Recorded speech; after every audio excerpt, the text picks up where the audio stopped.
ஓம் குமரகுருதாச குருப்பியோ நமக. திருச்சிற்றம்பலம். அடியார் பெருமக்கள் அனைவருக்கும் அடியனுடைய இனிய மாலை வணக்கம். இன்றைய பதிவிலே நாம் சிந்திக்க இருப்பது பழனி திருப்புகழ்.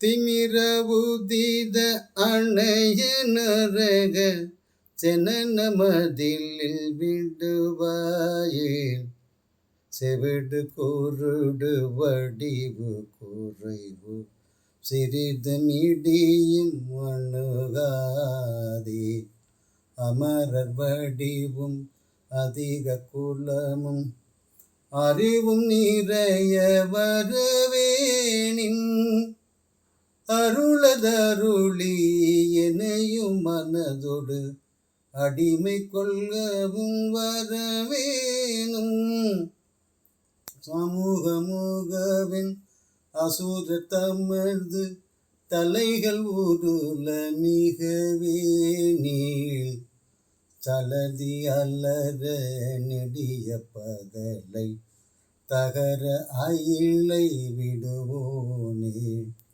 வெமர அணையில் இனிது துயிலும் விழிகளின் மருகோனே மிடரு கரிய குமர பழனி விரவும் அமரர் பெருமாளே. ஓம் குமரகுருதாச. நன்றி, வணக்கம். மீண்டும் வேறொரு பதிவிலை சந்திப்போம். தொடர்ந்து சிந்திப்போம்.